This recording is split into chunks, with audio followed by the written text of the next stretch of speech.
fútbol.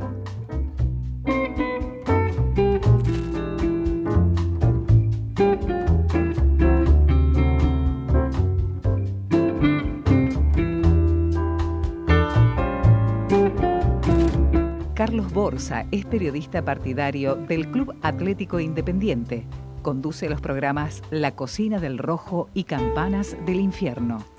Yo soy oyente del programa de la noche y la verdad tenés mucha información. Primero que me parece que es equilibrado, no jugás para digamos, con una posición, sino que lo pensás como pensamos los hinchas independientes, digo, ¿no? Casi desde ahí. Trato de no dejarme llevar por el momento y por la explosión que genera el fútbol, digo, ¿no? Claro, porque pasamos de la alegría, la euforia, a la depresión total. Es una vieja propaganda de una cerveza. Sí, claro. Viste que cuando el 9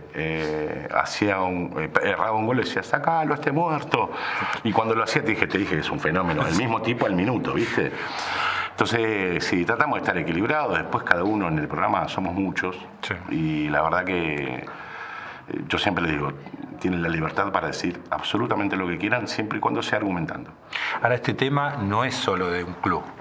Pasa con todos los periodistas deportivos ese cambio, ¿no? De poder pensar y llevarse mucho por la ola, ¿o me equivoco uno? A ver, yo creo que el periodismo partidario tiene algo un poco más pasional. Más fuerte, claro. Porque en principio es periodismo. Sí. Pero es algo más pasional, me parece, porque ya te involucra sentimientos, te toca las tripas, te toca las entrañas, ¿viste? Te toca algo que vos decís, bueno, ¿cómo trato de equilibrar esto? Igual el periodismo también, en general, el deportivo, que a mí me gusta mucho hablar del juego, claro, particularmente. Sí. Yo me enojo mucho a veces porque trato de ver fútbol también, bastante, me enojo mucho cuando digo que se comenta, entre comillas, en modo vigilante. El modo vigilante es, che, ¿qué gol se comió aquel? Bueno, mi tía Marta también se dio cuenta que ese se comió un gol. Explícame por qué, porque vos tenés más herramientas detrás del micrófono para decirme el por qué. Claro. Y el por qué tiene que ver con que estaba pareado con un defensor, porque era un centro y lo encandiló la luz solar, porque si era de noche capaz que los focos, lo hicieron perder la referencia, porque cerró los ojos a la hora de cabecear, porque llegó a destiempo, porque acomodó mal el pie de apoyo. Tenés un montón, sobre todo con las imágenes, de variantes como para decir el porqué. Y no solamente el ponerte arriba de hacer una cosa totalmente popular para generar indignación, porque hoy la indignación paga. Este es el tema. Bueno, pasa en la política también, es mejor hablar de las personas que de las ideas, ¿no? Por supuesto. Entonces, como paga mucho la indignación, ¿no? Y vos decís, che, ¿de dónde es necesario? Sí. Es necesario. Entonces, bueno, a veces me peleo mucho con la tele, o con muchos colegas que a muchos en algún rol los admiro y en otro rol no me gusta lo que hacen y nada más, pero lo puedo debatir y tengo la tranquilidad de decírselos en la cara antes de decirlo al aire también. Totalmente. De buena manera, no de un lado conflictivo. Es verdad. El fútbol está cambiando un montón, digamos. Sí. Tiene cambios tecnológicos. ¿Cómo estás viendo? Porque una cosa, yo a veces parece que veo distinto fútbol cuando ves fútbol inglés o algún otro fútbol y ves el fútbol local.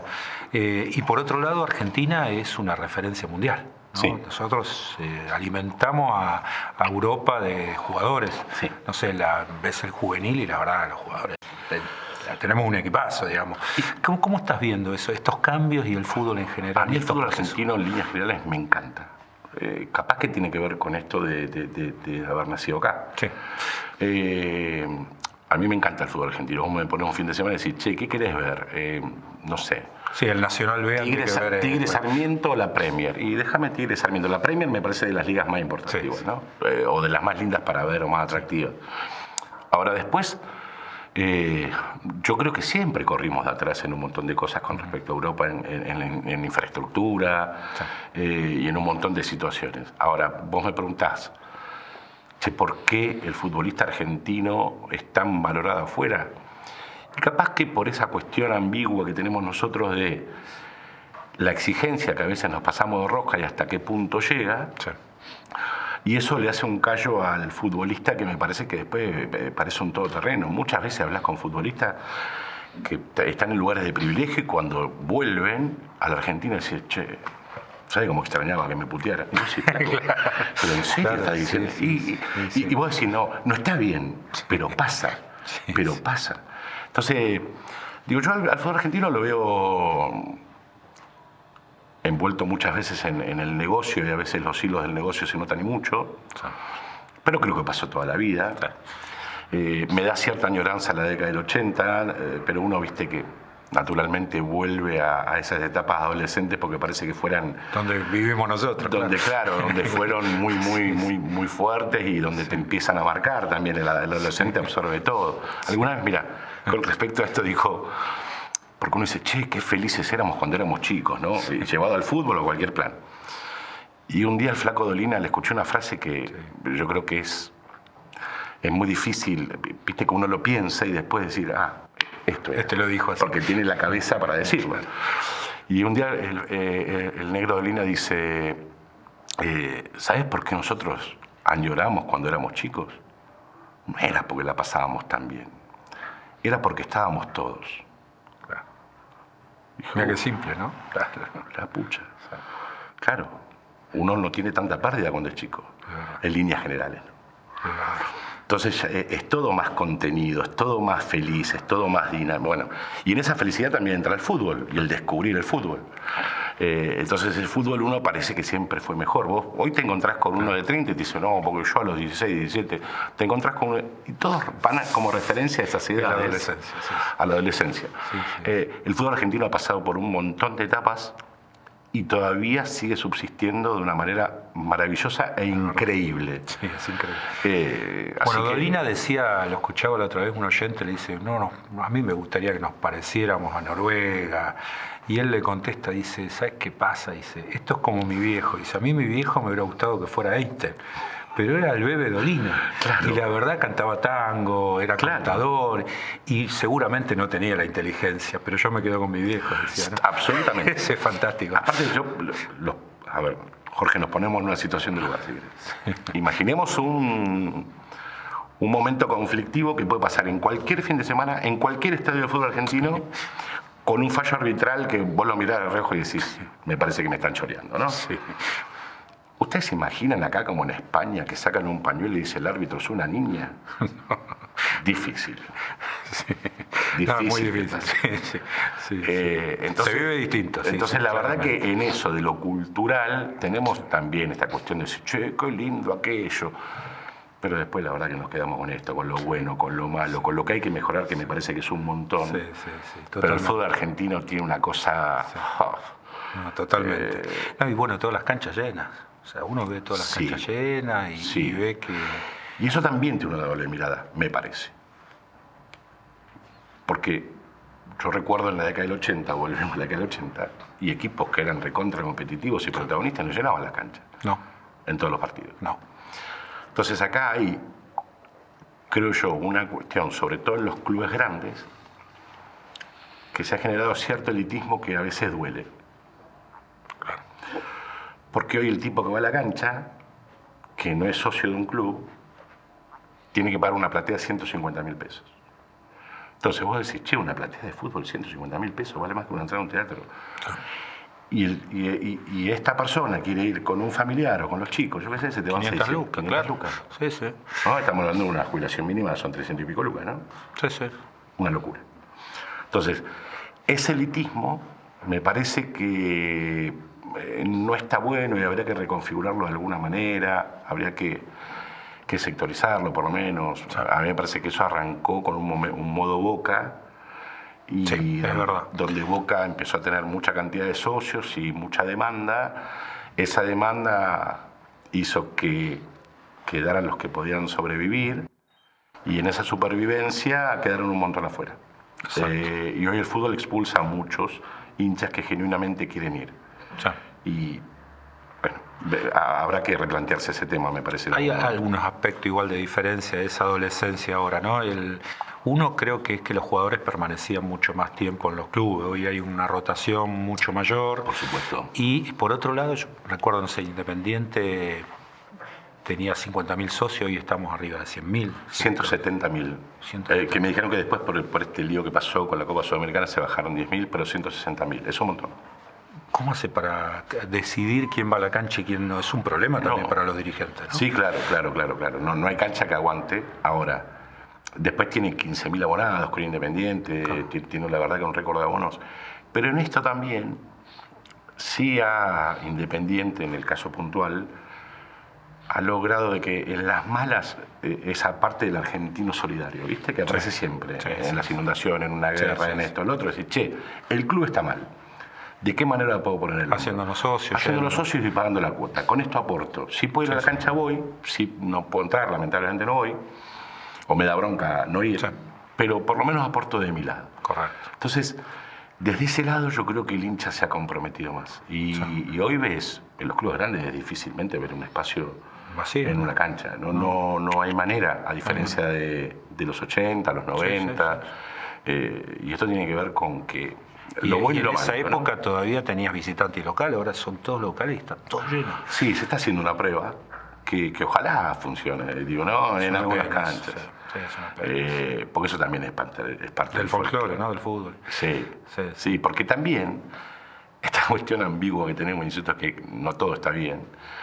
Pero esa cargada de los rivales, estoy hablando de las cargadas, del folclore, sí. Del folclore.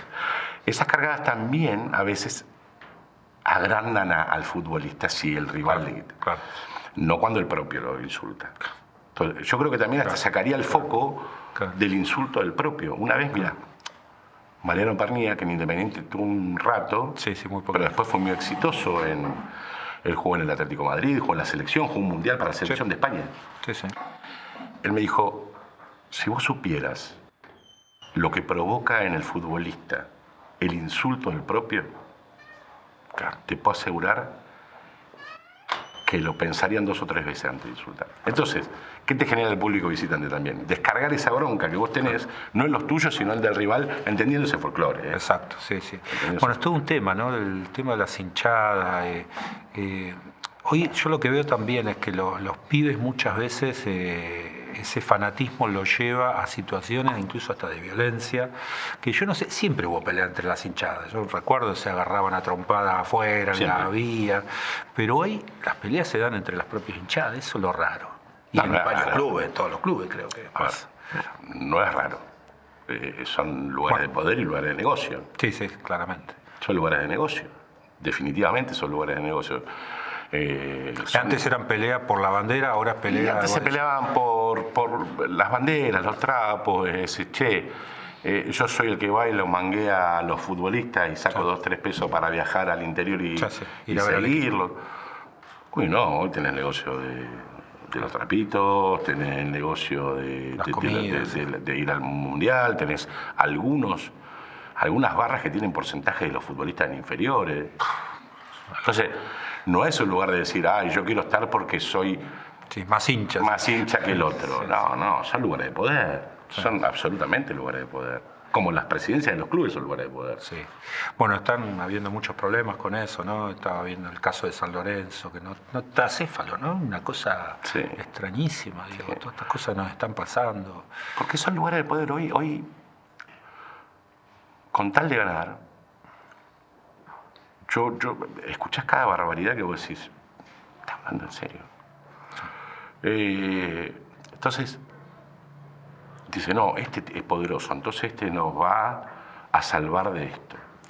El otro el otro mirá los contactos que tiene, ¿no? Nos va a salvar. Y antes... Para ser dirigente tenés que tener plata, digamos. Claro, entonces es una locura, digo, para mí primero tenés que tener capacidad. Claro. Pero eso se daba antes, hoy no se da tanto. Hoy, la verdad, se piensa mucho más en el poder, para desde el poder, los del poder hacer negocios y tratar de que el hincha se quede contento, que la verdad que el hincha genuino y que dice, yo tengo algo para aportar. Volvemos otra vez, digo, yo no soy un tipo que vaya o tenga el pensamiento del Assad, no me parece. No, totalmente. Ahora, dicho esto, también habría que replantearse que hay lugares en los clubes que tienen que ser rentados porque se mueve muchísimo dinero. Y bien pagos. Bueno, fue uno de los problemas con Doman, ¿no? Cuando asumió que decir cómo se lleva adelante una gestión ad honorem, digamos, ¿no? Como lo digo en términos generales, sí, no por Doman. Es imposible. A ver, una tiene que tener a alguien el tiempo como para hacerlo y no dedicarse a otra cosa. Claro, tenés que tener plata, no Porque tener chance. No hay chance, sino antes, yo voy a poner, insisto, en Independiente, digo, ¿no? Don Pedro Dios ocupaba horas, pero se ocupaba horas a su laburo también. Sí, sí. Entonces, digo, hoy no. Hoy tiene que... A ver, Doman igualmente en este caso. No, digo un caso... Igual se le vean los hilos y che, lo ponemos acá porque otro no lo puede ver. Y terminó siendo un fronting. Sí, sí. Que después se terminó desmembrando, como muchas de las alianzas de la política del fútbol o nacional. O general, pasa, ¿viste? Porque cuando ganás son todos amigos. Ahora, cuando empezaron a perder, se carpetean, se tiran con de todo. Y vos decís, pero no eran tan buenos antes de las elecciones. Todos, pero todos, digo. Depende, pasa hace 30 años. Sí, lamentablemente. Transversal a cualquier dirigencia. Sí. Lamentablemente. Con mojones importantes, pero transversal a cualquier dirigencia. Ahora, ¿cómo se entiende con todas estas problemáticas? Estamos charlando de las dirigencias, que nos va tan bien con la selección de Argentina cuando no fue tan mal. Yo hago una reflexión siempre de decir, nosotros teníamos a Messi, a Mascherano, teníamos un equipazo y nos iba mal.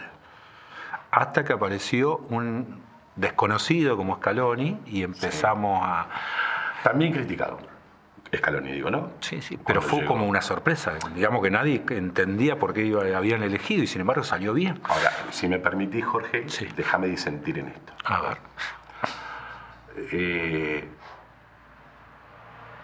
El día que se vaya Messi lo vamos a extrañar mucho. Sí, totalmente. Hubiese ganado o no un mundial. Messi fue como Maradona. Son fenómenos especiales. Es un fenómeno que es increíble, es la continuidad de un nivel tan alto y de tan alta competitividad que después vos decís, che, no fue tan mal. Y si Higuaín la empujaba en el segundo palo... Por ahí ganábamos el Mundial de Brasil. Si le cobraban el penal de Neuer también a Higuaín, capaz que ese Mundial lo ganaba. Entonces, el fútbol muchas veces se define por detalles y eso te marca, o para mucha gente marca el que te va muy bien o que te va muy mal. Y la verdad que yo no coincido con eso porque en definitiva gana uno. No, yo en realidad sí es cierto, el de Brasil salimos subcampeones, ¿no? Que no fue tan mal. Y dos Copa América también, claro, dos partidas con Chile. Pero después de eso como que pasaron varios técnicos. Bueno, viene el proceso de la muerte de Don Julio. Claro, fue complejo eso. Vino una especie hasta que se definía el próximo presidente, el 38-38. Técnicos en los medios como Bausa y demás. Sampaoli. Clasificamos con lo justo, Sí, Sampaoli también ahí, que no le fue bien. No, y que le había ido bien en todo el resto de los clubes, claro. Era lo raro. Bueno, ves que el fútbol a veces no es 2 más 2, 4. ¿no? Por suerte. Por suerte, porque decir, trato de estar protegido en un montón de lados. Y después, la verdad que... Es verdad, hay un montón de factores. Es tan multifactorial el fútbol. Porque no solamente es los buenos futbolistas, que obviamente que tienen que estar. No, es el equipo, la cabeza, es la convivencia, es la relación con el entrenador. Como dijo alguien alguna vez también, ¿no? Pensar que al fútbol se juega solamente con los pies es tan simple como pensar que un ajedrecista juega con las manos. Totalmente, claro, totalmente. Entonces, el fútbol tiene otra complejidad.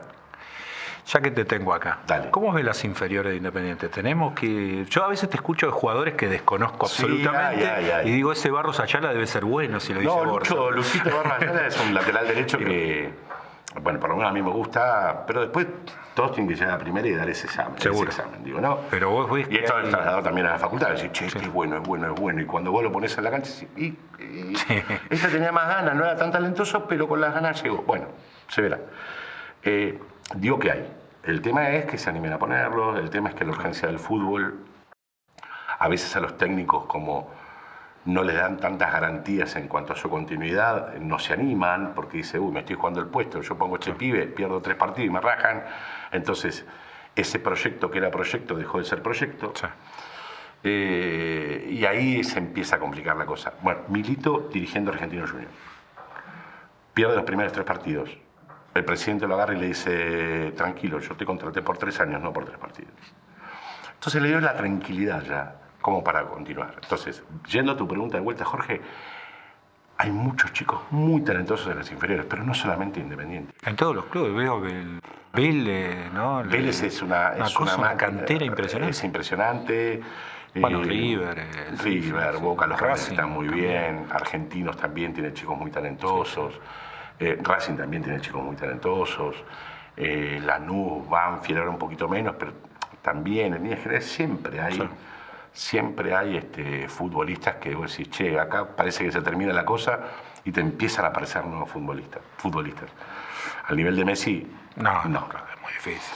pero sí que va a haber un nivel altamente competitivo. Igual aparecen chicos con un talento enorme, ¿no? Que vos decís dónde aparecieron y vienen y juegan muy bien. Bueno, el caso de Thiago Almada, se calzó la camiseta y un fenómeno. Bueno, Thiago Almada, Mastantuono, los talentosos.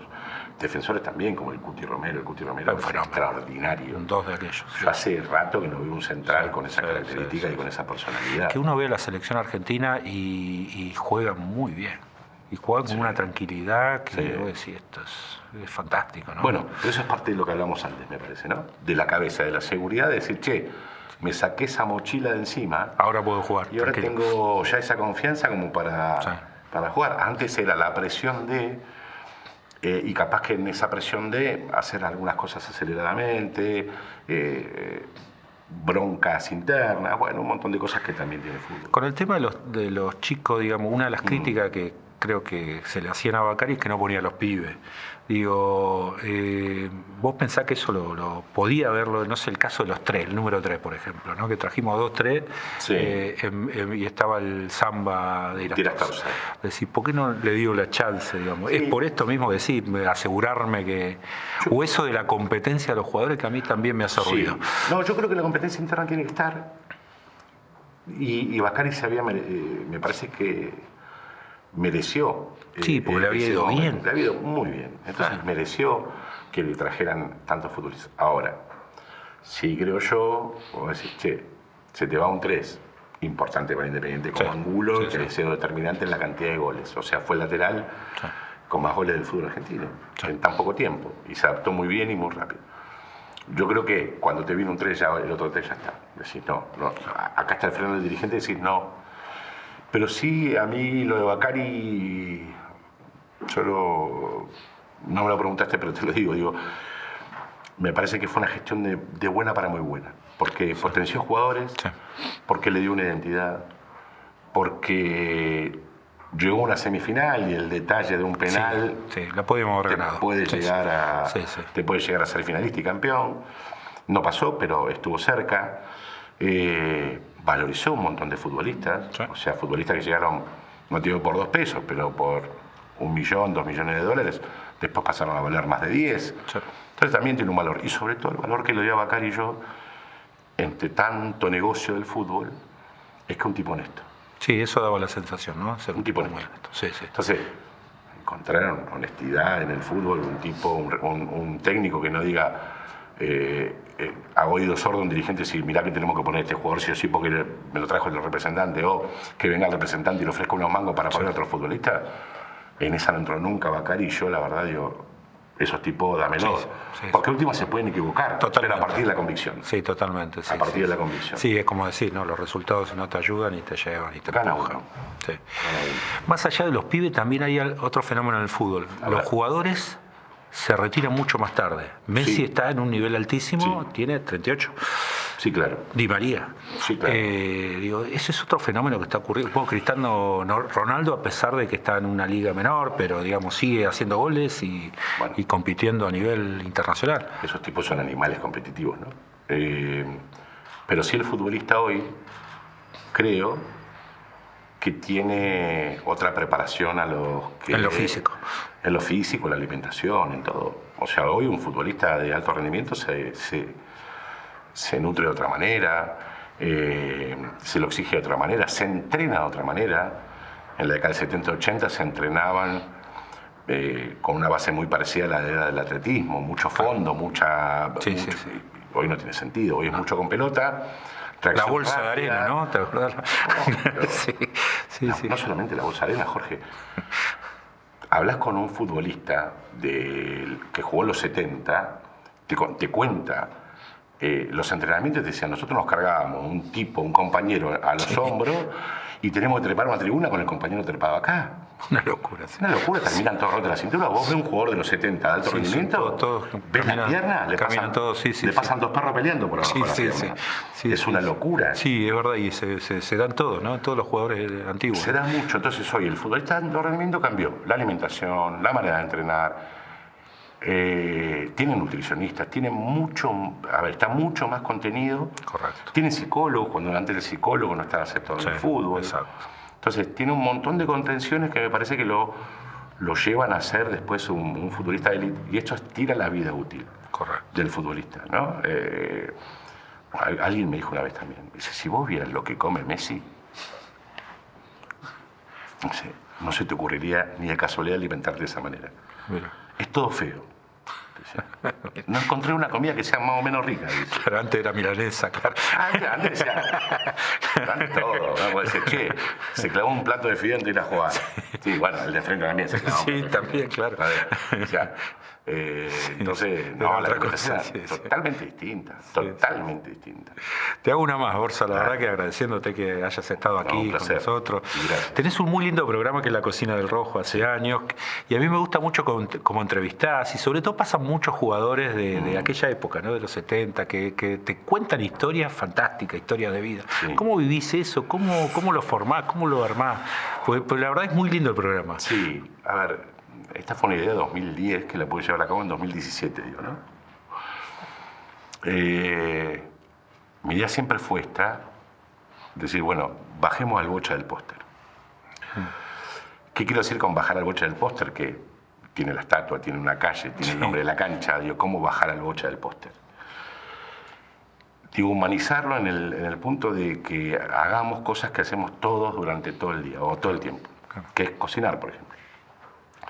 Entonces, siempre fue mi idea decir, si yo logro que el bocha se ponga un delantal y pele una papa adelante de una cámara... Sí, cocina un huevo frito, sí. Ya está. Sí. ¿Por qué? Porque lo humaniza, porque lo saca del tipo de pantalón corto que generaba esa cuestión que deslumbra. Y en ese contexto, creo yo, de almuerzo, de charla también, sin ningún tipo de... Como ahora estamos hablando, sin ninguna pregunta preparada, nada. Sí. ¿Qué es lo que sale? Con una idea así que obviamente yo tengo 4 o 5 cosas en la cabeza como para decir esto lo tengo que preguntar sí o sí.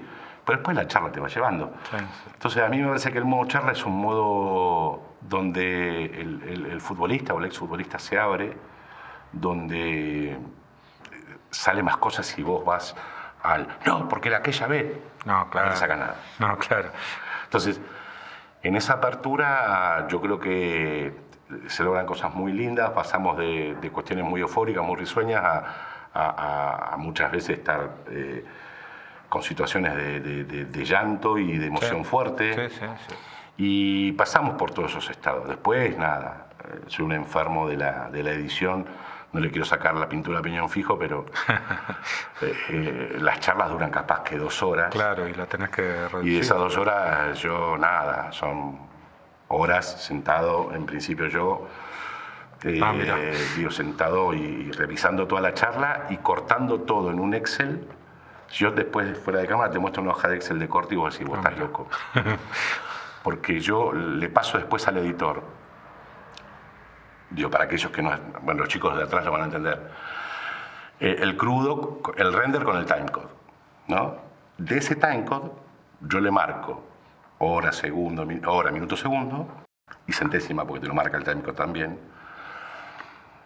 Entonces le anoto el dónde corta, la frase. ¿Y cómo lo enganchas? La frase, y al lado, dónde retomar, con también el timecode, y qué frase retoma. Y a veces corto 1 segundo. O sea, tenés mucho más trabajo. Yo que el editor. Pero, ¿por qué lo hago? No de obsesivo, ni de... O capaz que sí, no sé. Tendría que hablarlo con un psicólogo, con mi psicólogo. Pero, porque yo sé cuál es el pulso de la charla. Yo es la que viví. Si yo tiro todo ese material y le digo al editor, toma, haz lo que puedas. Claro, vos lo viviste. Sí. Sería mucho más laburo para mí decir, no, esto no lo saques, esto déjalo. Entonces digo, ¿Te doy casi medio cocinado el editor? Sí. ¿Te dejé toda la mise en place hecha? Sí. Después ponerle vuelta lento de cómo ponchar, cómo hacer las cosas. Fíjate qué plano garpa más, qué plano garpa menos. Claro. Pero sí me da una seguridad, a veces con mucha bronca, porque el tiempo televisivo es 55 minutos. Claro, no llega. Digo, con mucha bronca de cosas que quedaron afuera, pero digo, bueno, tiene un hilo conductor, sé lo que va, acá nos reímos, acá fue un cachito solemne, acá hubo llanto, acá, bueno, digo, pasamos pero hay por todo historias eso. de vida fuertísimas. Es que eso es el programa, son historias de vida. Muy fuerte. Es un programa que goza, por suerte, para mi gusto, digo, ¿no? De una temporalidad Sí. que vos lo podés ver dentro de 10 años y va a tener más o menos el mismo valor. Sí. Salvo que veas al protagonista que tiene una cana más, una cana menos, o quien les habla que tiene 20 kilos más después de la pandemia. Sí, totalmente. Pero después, siempre la idea era esa, digo, ¿no? Es entender que atrás del futbolista hay una persona. Hay una vida, sí. Como en todos los rubros, ¿eh? Y que no es ni más ni menos importante. Digo, todos tenemos un valor. Si nosotros estamos sentados acá, y esto no es un chupamedismo de ellos, digo, pero si no están ahí, nosotros podemos estar hablando 5 horas, se le cortaron No las pasa nada. cámaras. Claro, seguimos, sí. Ellos tienen absolutamente Sí. tanto valor como el nuestro. Pero lo que tiene es que hay como una continuidad. Yo veo jugadores de distintas épocas, pero hay como una línea de tiempo que tiene que ver con una identidad. Oscar Vez, me la imagino yo, pero hay como una identidad, ¿no? Decir, che, le pasamos por la pensión, vinimos de tal lado, nos pasó Sí. esto, me acompañó mi viejo, no sé, hay como una Sí, historia. los orígenes de los futbolistas son bastante similares, muchos. A mí me sorprendió yo te cuento una de tantas que hay, ¿no? Me sorprendieron muchas, pero... Y también hay historias de vida como la de Felipe, que Sí. te cuenta que estuvo 3 veces muy cercano a la muerte Sí, en la Guerra de Malvinas. fuertísimo. A mí me llamó la atención alguien que ya no está, que es el Negro Galván. Sí, El Negro Rubén Galván, un futbolista que fue parte del plantel ganador del Mundial el 78. 78. Sí. Que nació en un pueblo a 180 kilómetros, si no me equivoco, y si está mala data, disculpen, a 180 kilómetros de Formosa capital. Ya Formosa capital, en la década del 50, no era una Estaba ciudad de muy grandes lejos. luces. Sí. Imagínate 180 kilómetros más. Entonces, en un momento, en esta línea de tiempo, le pregunto por los padres y le digo, che, ¿dónde naciste? Y él me dice, yo nací abajo de un árbol. Fuerte. Yo, ¿cómo abajo? Nací abajo de un árbol. Mi mamá me tuvo abajo de un árbol. Entender que ese chico de Formosa, nacido en Fontana, que nació abajo de un árbol, que a los 3 años recién pudo tener su casa de adobe, con mucho sacrificio del padre, y que pasaron frío, todos los fríos del mundo, todos los calores del mundo, con poco recurso. Y ese mismo muchacho fue creciendo, vino a probarse Independiente, fue ídolo en Independiente, y después fue parte de un plantel. Fue campeón del mundo. Campeón del mundo. Es Es una fantástico, cuestión fantástico. sensacional. Es fantástico. Sensacional. Es fantástico. Y así con muchos. Pero digo, eso me quedó, entre tantas, digo, esas historias. Fortísima, sí, muy, fortísima. Y la verdad muy. que un jugadorazo negro. Uf. Un jugador de aquello. Uf. ¿Vos qué años sos? Yo llegué a verlo, sí, me vi todas las... Ya no me voy a hacer pendejo, pero soy, no, un poquito. Sí, lo llegué a ver. La primera que fui a la cancha fue en el 70, así que imagínate. Ah, claro. Independiente Rosario Central, me acuerdo. Claro. Me acuerdo perfectamente el primer partido. Sí. Mirá qué bien. Sí. Así que sí, Claro. de esa época, de chiquito. No, bueno, pero después lo Sí, lo podés registrar. Sí, lo puedes registrar. Yo nací en el 70, Ah, mira. entonces viste que el registro a los 6, 7 años me Sí, lo tenés todavía no medio lo tenés. borroso. Sí. Y no había tanto registro fílmico No, como para revivirlo y eso te da bronca. ¿ves? No, es tremendo, pero llegué a ver la década del 70. Fuiste el tipo más feliz del mundo. Totalmente.